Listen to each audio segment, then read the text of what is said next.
Good morning from a wet and gloomy southeast Queensland. Directly behind me is Brisbane International Airport. Today we'll be flying to Darwin on QantasLink in an Embraer E190.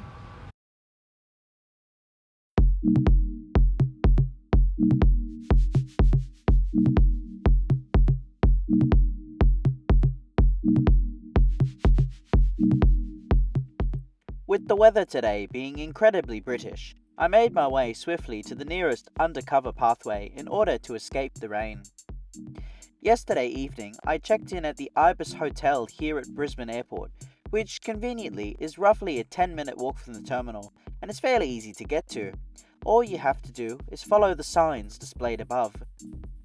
I found the hotel to be very clean and well looked after, which is why I always tend to stay here, especially when I have an early morning flight. Brisbane Airport is different from the other main East Coast airports in that the airport only has one domestic terminal, whilst the other similarly sized airports, that being Melbourne, Sydney and even Perth on the other side of the country, operate multiple terminals that are domestic. However, in the next 10 years or so, the airport is set to open a third terminal, and by far the largest terminal covering a huge chunk of land in the direct centre of the airport complex. For now, I'm departing out of the sole domestic terminal, which is host to all the major domestic airlines. Upon entry into the northern half of the building, the Qantas check-in area is fairly large, however there are only kiosks available, with 2 staff members manning the whole section. There is a separate service line for international connections only. I guess I have no choice but to use the terrible Qantas kiosks. Upon finally giving up and checking in online, which I could have done earlier and wouldn't have wasted my time here, I made my way forward to one of the several bag drop facilities. Being Qantas Silver status, I was given in the mail a Qantas Q tag, which makes the use of an old-fashioned bag tag redundant.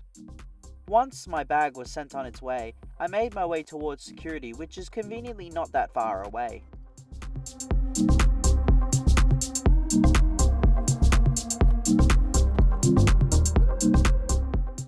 Having cleared security, I made my way upstairs to the departures hall. Brisbane Airport, upon first look, doesn't appear to be that big. However, when you actually enter the terminal building, you come to realise fairly quickly, like I do almost every single time, that the airport is huge. As I didn't have lounge access today, I decided to make my way towards my gate, awaiting the boarding call to be made. Along the way, I decided to stop at the service desk to get my boarding pass printed.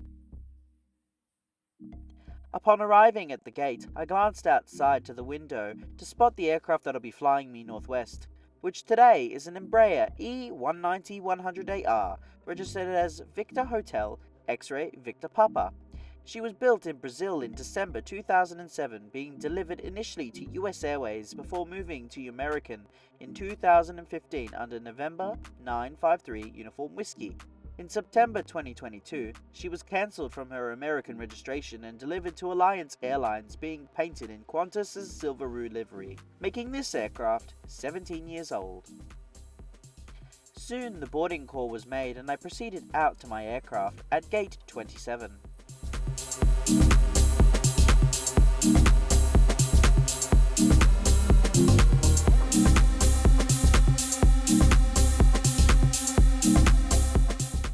QantasLink's E190s are in a 2-class configuration, and they have 2 separate layouts. This particular aircraft has 9 business class seats in a 1-2 layout, and 88 economy class seats in a 2-2 layout. This morning I shall be seated in 17 Foxtrot. The economy class seat has 31 inches of pitch and 18 inches of width. There is a standard tray table that folds down and extends. In the seat pocket, you'll find a safety card, magazine, and air sickness bag.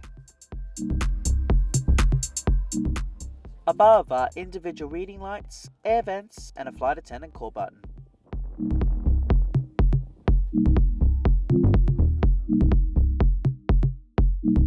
Fitted in the toilets. Your seatbelt must now be Soon firmly we commenced fastened. our pushback, Tighten 4 by minutes pulling ahead the of strap, schedule. and to release, simply lift the clasp on the buckle. Seatbelts must be fastened whenever the head and from the ceiling in the toilets. Remain where you are. Fasten your seatbelt, remove the mask from the retainer, and pull down firmly on the mask to release the oxygen flow.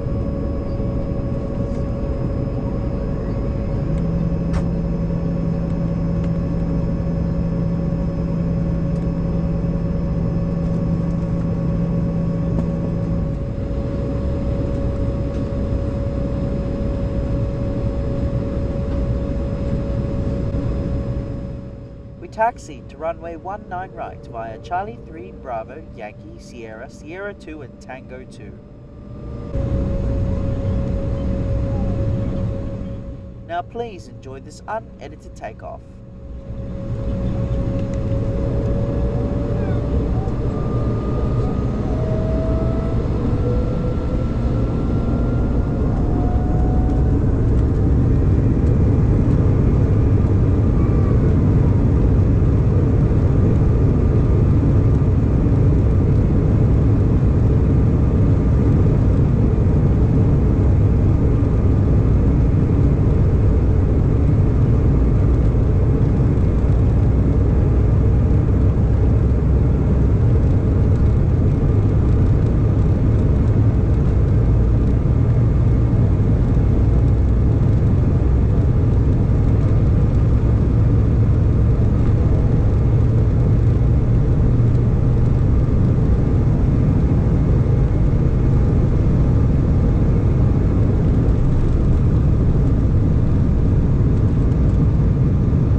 After takeoff, we turned right over Brisbane, setting a northwesterly course for Darwin.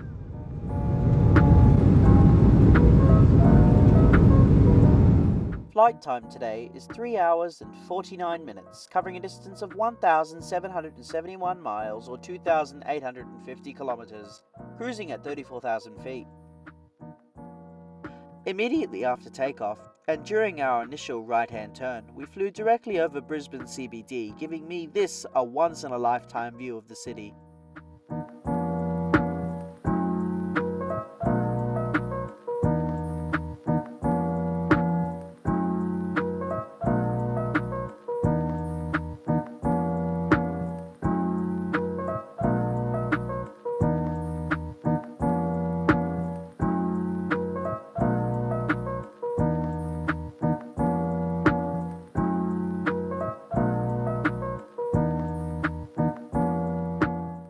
A little later on, we flew over a river that I couldn't really identify near Belfield in northern Queensland.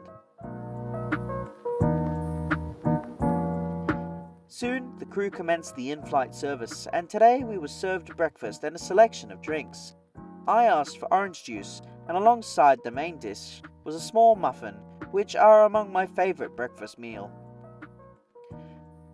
The main dish itself was scrambled eggs, spinach, and a single pork sausage and tomato chutney, all of which were very delicious, but the eggs were a little bit bland, requiring a bit of salt. The muffin was raspberry and almond flavoured and was one of the best I've ever had. As we left the western Queensland coastline behind, we flew directly over Karumba, which is one of the cities served by one of Rex's milk run routes. Less than 10 minutes later, we flew over Mornington Island, which still is a part of Queensland, but is another one of the destinations served by Rex's milk run service.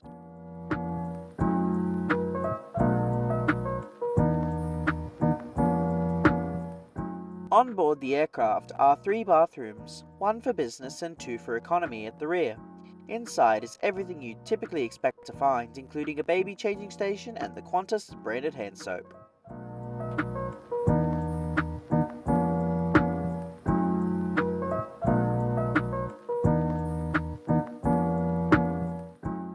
As we crossed the Gulf of Carpentaria, we entered the Northern Territory near Wilton.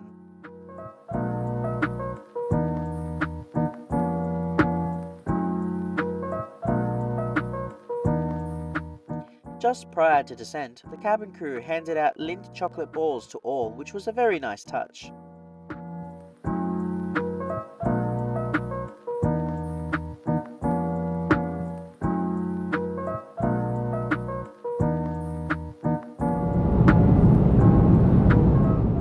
Soon we commenced our descent into Darwin. As we descended into the Northern Territory's capital city, the population density, understandably, slowly began to increase. I don't often talk about the efficiency of routes operated by Qantas and QantasLink, however in this particular case I feel I must. Between Brisbane and Darwin, Qantas operates a single 737 flight and one QantasLink flight departing from the cities daily. Both depart and arrive roughly 12 hours apart, and the daytime flight departs fairly early in the morning, and the night flight departs around about 8 o'clock. Other options include Jetstar and Virgin, and unfortunately no longer Bonza from the Gold Coast and Sunshine Coast airports. I'll talk about my personal feelings about these choices Qantas has made after landing.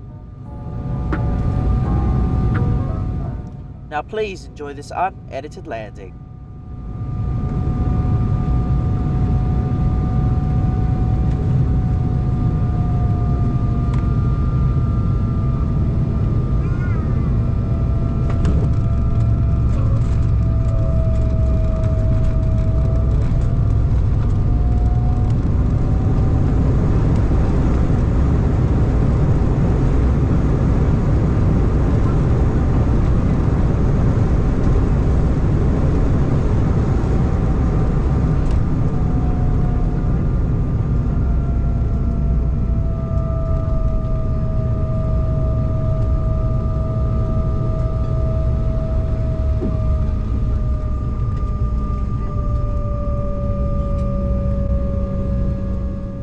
After landing, we taxied back to the terminal via Bravo 2.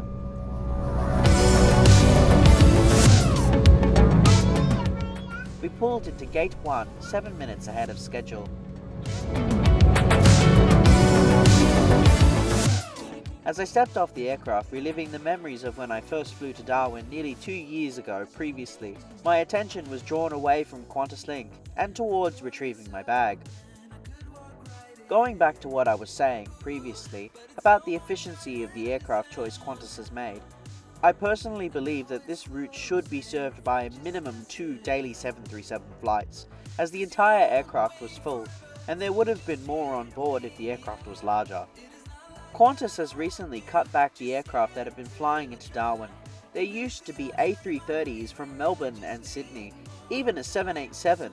However, that was due to a temporary replacement for the Perth to London route, but now only a single 737 and E190s serve the city from every other city. The demand for larger aircraft is there, and I personally believe that Qantas fails to see it. One other point I must make about flights departing and arriving out of Darwin is that more often than not, flight movements commence at really bizarre times, more often than not around midnight. Other than that, the Embraer E190 is my favourite domestic narrow-body aircraft in Australia. It doesn't have in-flight entertainment or Wi-Fi, but the streaming is great, and the cabin is very spacious and comfortable for its size, and I love the solo window seats in business class, which I have flown on before. The cabin crew were brilliant, and in my view the only way the service could be improved is by resuming the pre-departure bottles of water, like on their 737s and Dash 8 services. So, would I fly this route from Brisbane to Darwin on QantasLink again? Probably not. However, if I lived in Brisbane, it would be a good option for me, especially if the price is right. Thank you so much for watching this video. I hope you enjoyed it. Please like, comment and subscribe. Make sure to check out the other videos I have on my YouTube channel. And now, I also have a Discord server. Feel free to join, link at the top of the description. And don't forget to ring that notification bell if you enjoy my content. And if you want to see more, I post my videos every Friday at 8 PM Sydney time. And I hope to see you again in the next one. See you later!